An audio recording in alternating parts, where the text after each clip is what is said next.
हाथों में है।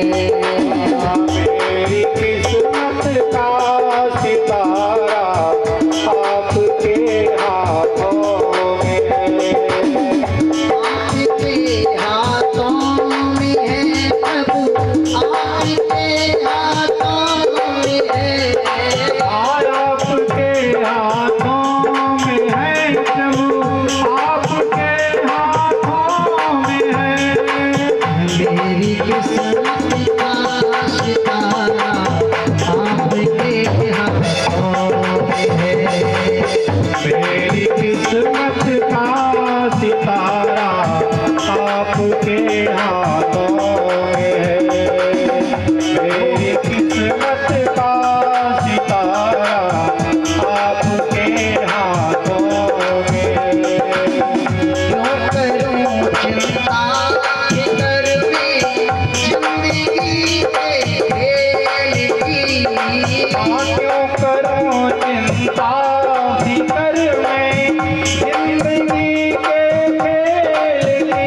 क्यों करूं चिंता फिकर में जिंदगी के खेल की।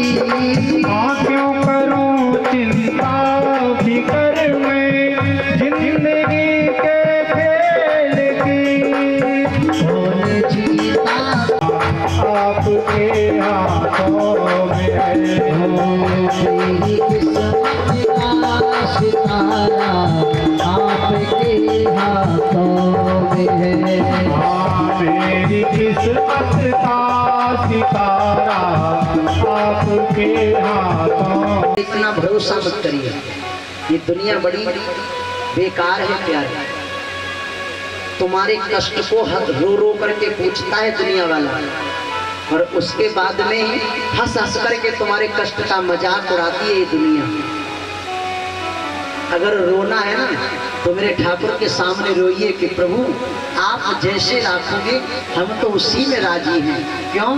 मैया कुंती इस बात को कहती है कि ये दुख भी तुम्हारे हैं और ये सुख भी तुम्हारे हैं, और छोड़ूं मैं किसे भगवन,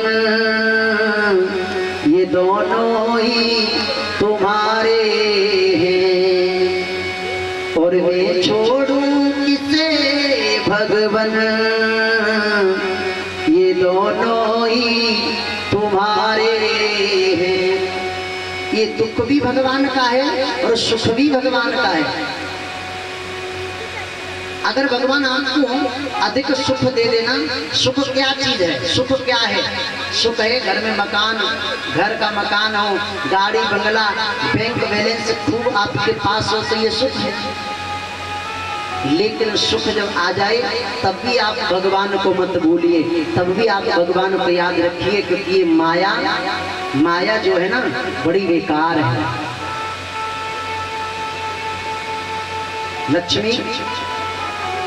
लक्ष्मी दो भान पे आती है, दो भान। लक्ष्मी जी का एक भान तो उल्लू है ही है, और दूसरा भान गरुड़ भगवान अपने पति का भान कभी कभी ले लेती है लक्ष्मी। उल्लू पर जब लक्ष्मी मैया बैठ करके आएगी तो 10 साल 5 साल रहेगी, तुमको आपको माया में विलीन करके चली जाएगी। और जब गरुड़ भगवान पर बैठ करके आएगी ना तो आपके घर में आनंद ही आनंद हो जाएगा। तो आप कैसे समझेंगे कि गरुड़ भगवान पर बैठ के लक्ष्मी मैया आई है? एक पहचान है उसकी, क्या? आपके पास धन आएगा और धन आते आते आपका मन भगवान की कथाओं में लगे, धर्म के कार्य करने में लग जाए, भगवान की सेवा करने में लग जाए, गरीब की हेल्प करने में लग जाए, भूखे को भोजन देने में लग जाए, तो समझना कि मेरे यहाँ लक्ष्मी मैया गरुड़ पर बैठ करके आई है। साक्षात भगवान मेरे साथ आए, मैया के साथ आए, ये जान लेना। और अगर आपके पास धन आ जाए और तुम्हारा मन भगवान से दूर चला जाए, धर्म के कार्य से दूर चला जाए, तो आप समझना उल्लू पर बैठ के आइए, 2-4 साल रहेगी, उल्लू बना के चली जाएगी। ध्यान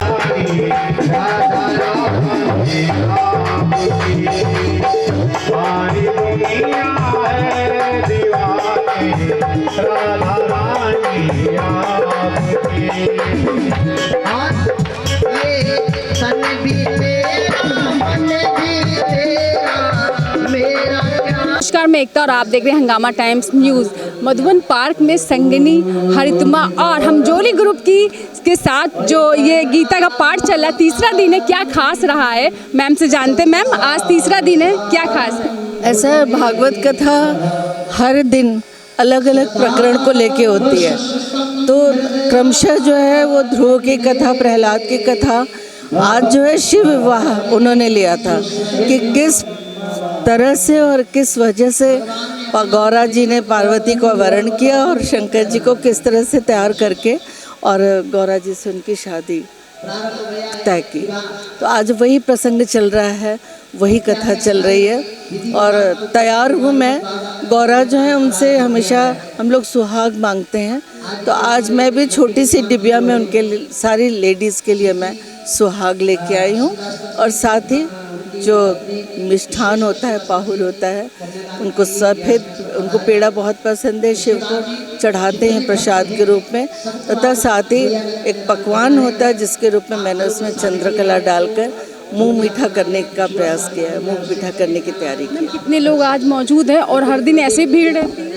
आज थोड़ी सी कम है किसी न किसी वजह से, क्योंकि कुछ लोगों ने आज जन्माष्टमी मनाई है तो इसलिए वो घर से निकल नहीं पाए, बट कल करीब 100-150 की भीड़ थी। आज भी भीड़ पूरी तरह से होती, लेकिन मुझे उम्मीद है कि आज जिन्होंने जन्माष्टमी मनाई है वो आज नहीं आ पाए, लेकिन कल हम लोग इसी प्रांगण में जन्माष्टमी मना रहे हैं।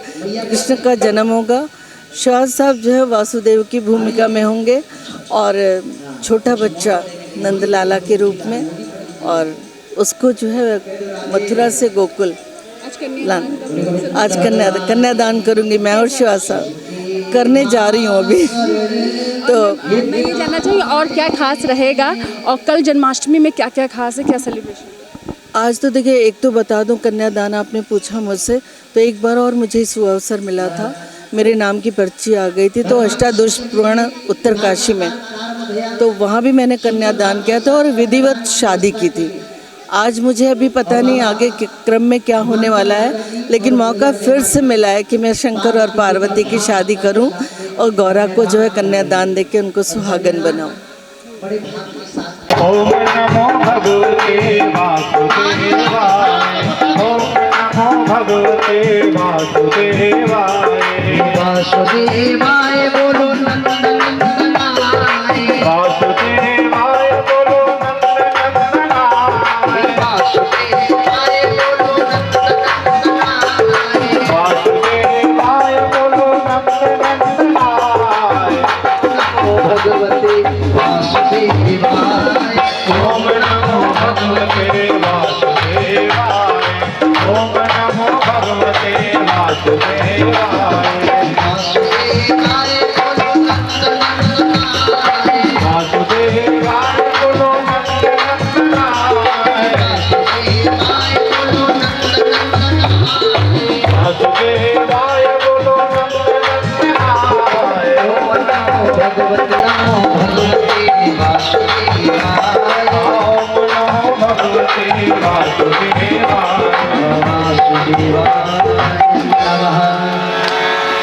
ओम नमो, फुर्सत नहीं मिलती इससे। एक वो चल गया, पता नहीं कौन सा गेम खेलते हैं वो, जिसमें चिल्लाते हैं, मार मार मार मार मार मार। हाँ, फ्री फ्री फ्री फायर की पबजी, आग लग जाए पबजी में। ऐसा क्या जीवन जो हमारे भगवान से दूर हो जाए।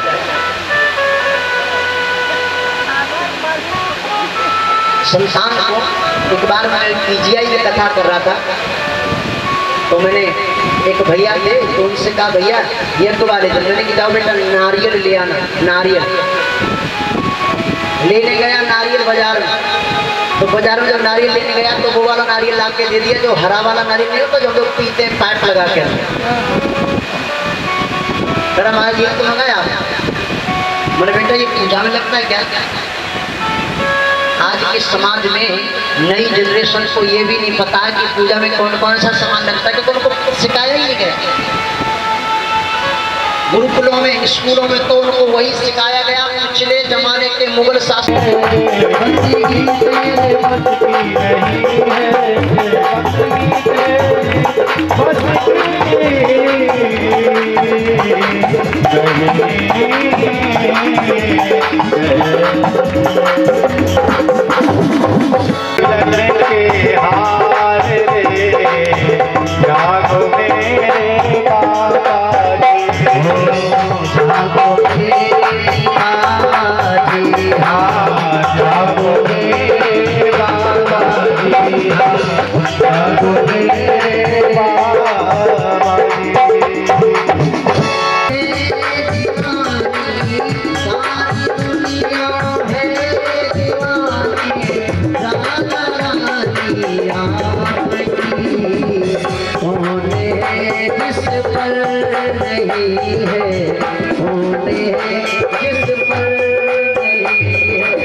सारी दुनिया है दीवानी राधा रानी आपकी। कौन है जिस पर नहीं है, कौन है जिस पर नहीं है मेहरबानी। सारी दुनिया है दीवानी राधा रानी आपकी। सारी दुनिया है दीवानी राधा रानी आपकी। सारा जहां उससे चमन के फूल हम। हाँ सारा जहां है चमन और उस चमन के फूल हम। सारा जहां चमन और उससे चमन के फूल हम। हाँ सारा जहां है चमन और उस चमन के फूल हम। भोले अब तुझको चढ़ावे, भोले अब तुझको चढ़ावे मेहरबानी आपकी।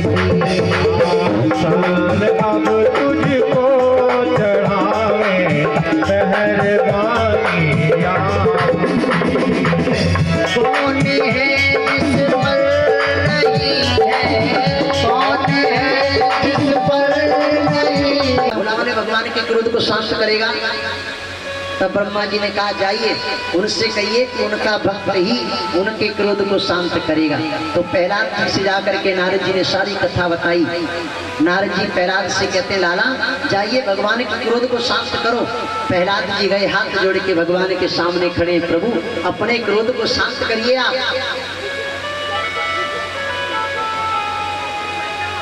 भगवान प्रहलाद को पकड़ के गोद में बिठा लिए और इस प्रकार से चाटने लगे जिस प्रकार से गैया अपने बछड़े को चाटना प्रारंभ कर देती है। नारद जी ऊपर से देख रहे हैं, उसने देखा अरे ये तो मेरे दुश्मन का नाम ले रहा है। गणों को बुलाया, बोले भैया इसको ले जाओ पर्वत की ऊंची चोटी पर खड़ा करके फेंक देना, पर्वत से नीचे गिरेगा समाप्त हो जाएगा। ऐसे पुत्र का मुझे साथ नहीं चाहिए जो मेरे दुश्मन का नाम लेता हो। सैनिक लोग आए, राजा का आदेश था, सैनिक आए लेकर के गए प्रहलाद को पर्वत की ऊंची चोटी पर खड़ा कर दिया, सबसे ऊंची चोटी पर। अब दर्शन करिए, चोटी पर खड़ा कराने के बाद में जैसे ही प्रहलाद जी को धक्का लगाया, मुखारविंद से प्रहलाद के में से निकला, प्रभु अगर मैं पहाड़ से नीचे गिर गया तो मेरा जीवन समाप्त हो जाएगा। नारायण कहते हैं लाला तुझे गिरने दूंगा तब ना तेरा जीवन समाप्त होगा, तू चिंता मत कर। प्रहलाद नीचे आ नहीं पाए, इससे पहले तो मेरे ठाकुर नीचे आकर के दोनों बाहां फैला के खड़े हो गए और प्रहलाद जी आए भगवान की बाहों में आकर के गिर गए हैं और तुरंत भगवान ने नीचे छोड़ दिया है और भगवान अंतर ध्यान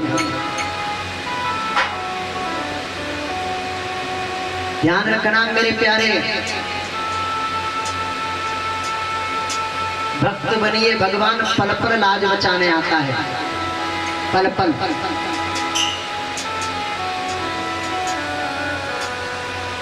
प्रहलाद जी जीवित हैं, बताया जाकर के सैनिकों ने कभी आपका पुत्र मारा नहीं गया, जीवित है। एक दूसरा उपाय किया, विष के भोजन मैया कयादू से बनवाए, विष के भोजन बोले आप ग्रहण करिए।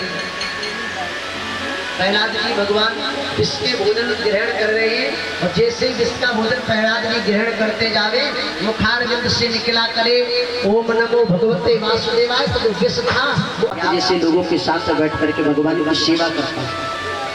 ये प्रेम है प्यारे।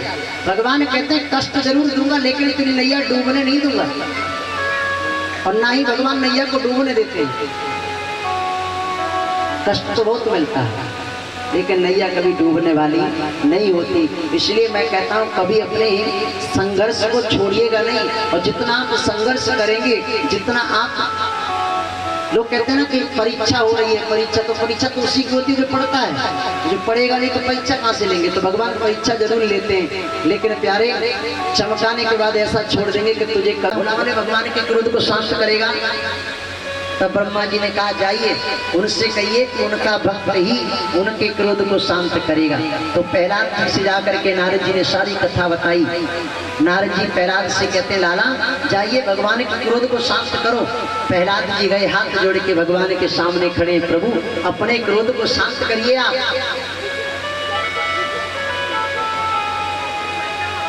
भगवान प्रहलाद को पकड़ के गोद में बिठा लिए और इस प्रकार से चाटने लगे जिस प्रकार से गैया अपने बछड़े को चाटना प्रारंभ कर देती है। नारद जी ऊपर से देख रहे हैं, उसने देखा अरे ये तो मेरे दुश्मन का नाम ले रहा है। गणों को बुलाया, बोले भैया इसको ले जाओ पर्वत की ऊंची चोटी पर खड़ा करके फेंक देना, पर्वत से नीचे गिरेगा समाप्त हो जाएगा। ऐसे पुत्र का मुझे साथ नहीं चाहिए जो मेरे दुश्मन का नाम लेता हो। सैनिक लोग आए, राजा का आदेश था, सैनिक आए लेकर के गए प्रहलाद को पर्वत की ऊंची चोटी पर खड़ा कर दिया, सबसे ऊंची चोटी पर। प्रदर्शन करिए। चोटी पर खड़ा कराने के बाद में जैसे ही प्रहलाद जी को धक्का लगाया मुखारविंद से प्रहलाद के में से निकला, प्रभु अगर मैं पहाड़ से नीचे गिर गया तो मेरा जीवन समाप्त हो जाएगा। नारायण कहते हैं लाला तुझे गिरने दूंगा तब ना तेरा जीवन समाप्त होगा, तो चिंता मत कर। प्रहलाद नीचे आ नहीं पाए इससे पहले तो मेरे ठाकुर नीचे आकर के दोनों बाह फैला के खड़े हो गए और प्रहलाद जी आए भगवान की बाहों में आकर के गिर गए हैं और तुरंत भगवान ने नीचे छोड़ दिया है और भगवान अंतर ध्यान ध्यान रखना मेरे प्यारे। भक्त बनिए भगवान पल पल लाज बचाने आता है, पल पल।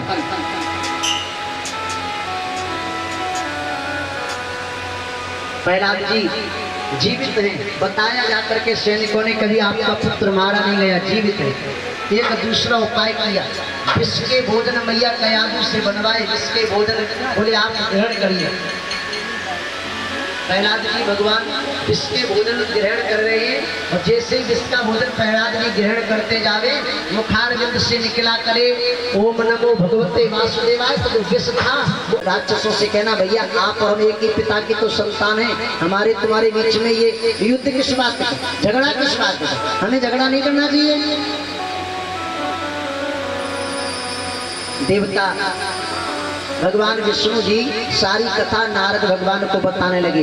बोले कहना कि हम लोग मित्रता कर लेते हैं, समुद्र मंथन करने चलेंगे, समुद्र मंथन में 14 रत्न छुपे हैं, 7 आप ले लेना 7 हम ले लेंगे। भगवान कहते हैं नारद जी से कि नारद जी बोले भगवान से कि महाराज एक बात बताओ समुद्र मंथन होगा कैसे, इतना बड़ा तो समुद्र है। तब उपाय बताया कि मदरांचल पर्वत की तो रही बना लेना और शेषनाग की नेति बना लेना और समुद्र मंथन की तैयारी। भगवान कहते हैं कि सबसे पहले आप मुंह की तरफ लगना पूछ की तरफ लगेंगे राक्षस लोग कहेंगे कि लगता है शेषनाग 14 रत्न ले खा जाएंगे, देवता चतुर हैं। तो अगर राक्षस कहें कि मुझे मुंह की तरफ लगना है तो आप लग जाने देना।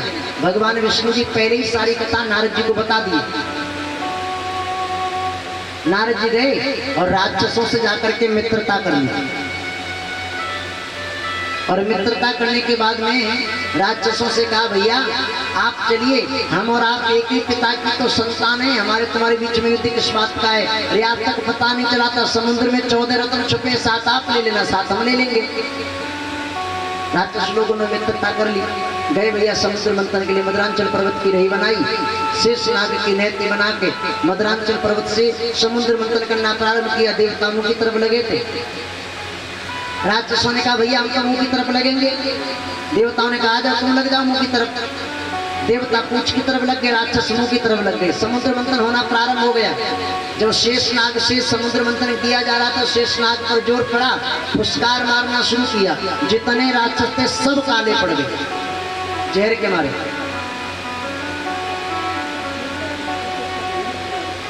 अब दर्शन करिएगा। सबसे पहले समुद्र में 14 रत्न जो निकले, 7 रत्न देवताओं को दिए, 7 दे दिए राक्षसों को। सबसे पहले निकला श्री भगवान विष्णु ले लिए। फिर विष का प्याला निकला, विष का कटोरा। अब देवता लोगों के हिस्सा में विष आया। देवता कैसे कौन पिएगा भैया, कौन पिएगा। अचानक से नारद जी कहे अरे ध्यान आ गया, ध्यान आ गया। शंकर जी का आह्वान करिए, बोला वो ददात विष्पान करते हैं वही पिएंगे। शंकर जी को बुलाया, शंकर जी से कहा महाराज ये 14 रत्न में से एक रत्न निकला है, हमने सोचा आप देवताओं सबसे श्रेष्ठ हैं तो आपका सम्मान किया, आप ले लीजिए। शंकर जी कहे अच्छा श्री निकली तो आप ले ली, और जब विष निकला तो मुझे देना शुरू किया। कोई बात नहीं, शंकर जी ने लिया कठोता पूरा पी लिया, और जब पिया तो पूरा निकले नहीं, गले में इकट्ठा कर लिया। और गले में जहाँ विष इकट्ठा हुआ, शंकर जी का कंठ जो था नीला पड़ गया। शंकर जी का एक दूसरा नाम पड़ा है, बोले नीलकंठ महादेव की। वही बाबा का नाम नीलकंठ पड़ गया।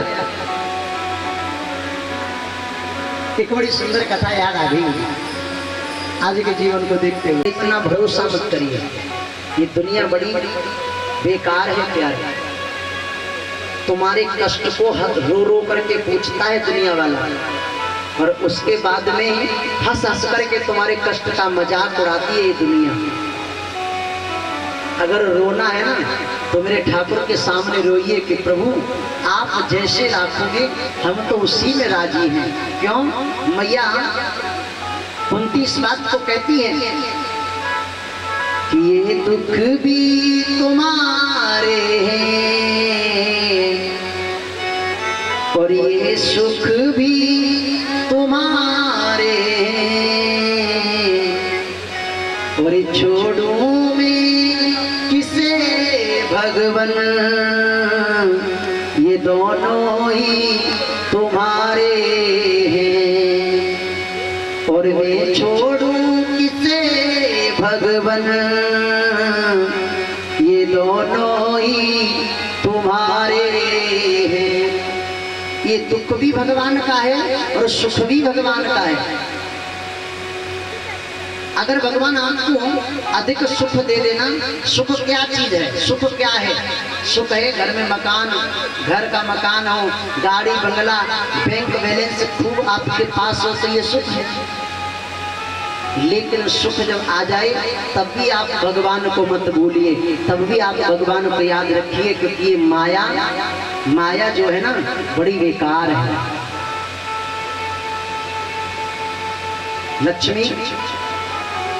लक्ष्मी दो भान पे आती है, दो भान। लक्ष्मी जी का एक भान तो उल्लू है ही है, और दूसरा भान गरुड़ भगवान अपने पति का भान कभी कभी ले लेती है लक्ष्मी। उल्लू पर जब लक्ष्मी मैया बैठ करके आएगी तो 10 साल 5 साल रहेगी, तुमको आपको माया में विलीन करके चली जाएगी।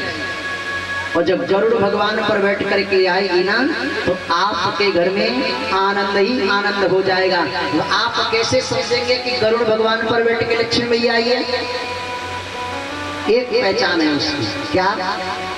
आपके पास धन आएगा और धन आते आते आपका मन भगवान की कथाओं में लगे, धर्म के कार्य करने में लग जाए, भगवान की सेवा करने में लग जाए, गरीब की हेल्प करने में लग जाए, भूखे को भोजन देने में लग जाए, तो समझना कि मेरे यहाँ लक्ष्मी मैया गरुड़ पर बैठ करके आई है, साक्षात भगवान मेरे साथ आए, मैया के साथ आए, ये जान लेना। और अगर आपके पास धन आ जाए और तुम्हारा मन भगवान से दूर चला जाए, धर्म के कार्य से दूर चला जाए, तो आप समझना उल्लू पर बैठ के आइए, 2-4 साल रहेगी, उल्लू बना के चली जाएगी। जमाना किसी का नहीं चाहिए, दिल दुखाना किसी। कभी किसी के उल्टा सीधा मत बोलो, किसी से ज्यादा किसी को दुखी मत करो। साधकों की बड़ी पहचान रही है। मैं तो एक बात कहता हूँ, सबसे मीठा बोलिए, प्रेम से बोलिए, आनंद के साथ बोलिए। जीवन में इसके सिवा कोई साथ जाने वाला नहीं है।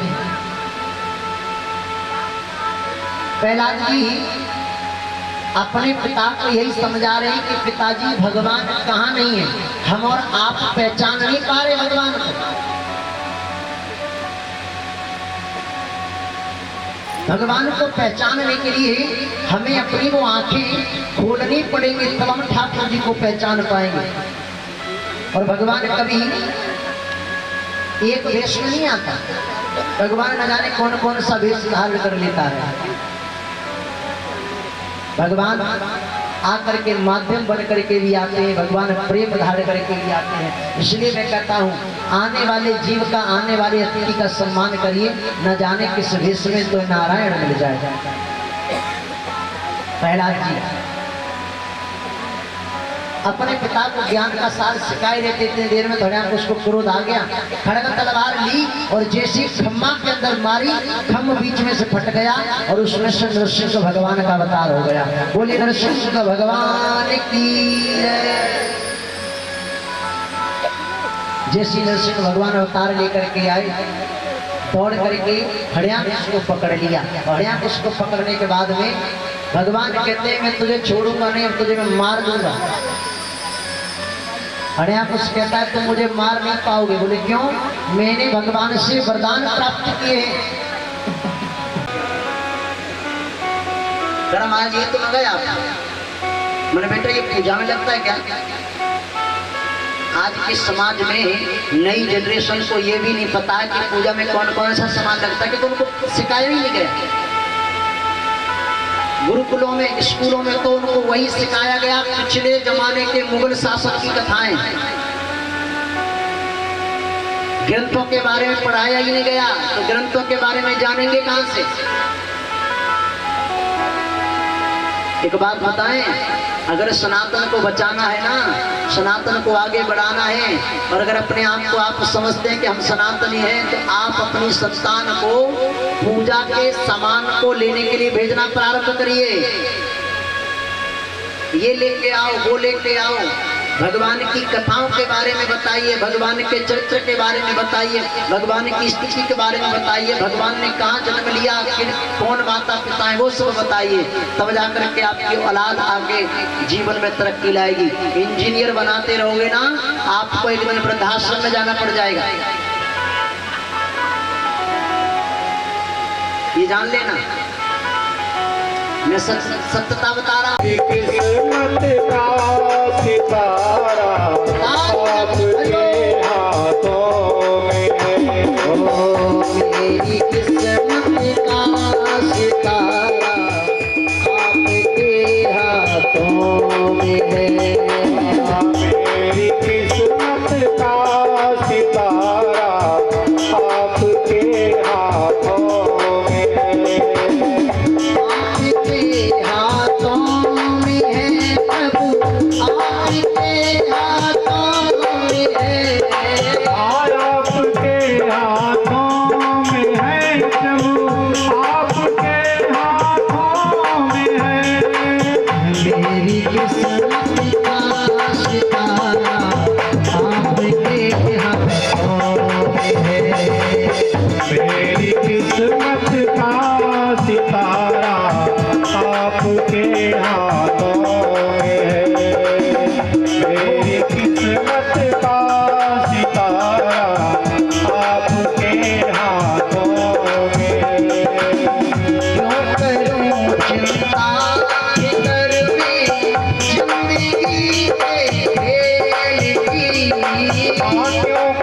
करूं चिंता फिकर में जिंदगी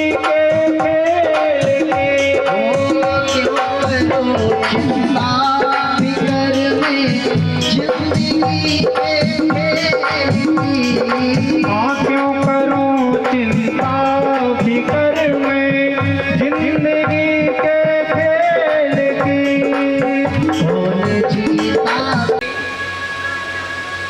उसके बाद में 2000 रुपया 3000 रुपया पिताजी लेके आए, 2000 मुझे दिया और 1000 मुझे दिया, 2000 गुरुकुल में भरा। उसके बाद फिर मेरा पेपर चालू हुआ। ध्यान रखना प्यारे, जिंदगी में कष्ट बहुत आएंगे लेकिन अपने लक्ष्य को मत भूलो। मैंने अभी थोड़ी देर पहले का काम बताया, फिर बता रहा हूँ कि गरीबी में जल्दी से कोई कार्ड भी नहीं देता शादी का। मेरे यहाँ कोई कार्ड नहीं देता था क्योंकि गरीबी इतनी थी। आज भी गरीब है, हम कोई पैसे वाले नहीं, आज भी गरीब है। आज भी हम लोग आपकी दक्षिणा पर ही पल रहे हैं। आज भी कोई सरकारी नौकरी नहीं है। इतनी गरीबी थी कि घर में एक बार भोजन बनने के बाद में सुबह का सोचते थे कि कब भोजन बने, कब खाएं, कब मिले, कब न मिले। एक बार बारिश हो रही थी, कच्चा घर था, छप्पर पड़ा था, पानी गिरता था। हमारे लिए बारिश होना बड़ा कष्ट होता था।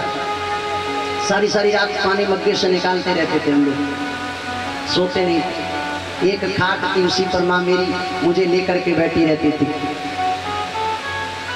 साधकों की पहचान है प्यारे, हर एक दिन एक जैसा नहीं होता है, हर एक दिन एक जैसा नहीं होता। लेकिन मैंने भी प्रण लगा दिया था कि कन्हैया जितना तू कष्ट देगा ले ले, लेकिन मैं तुझे छोड़ने वाला नहीं हूँ। आज जब उसको पकड़ के चला तो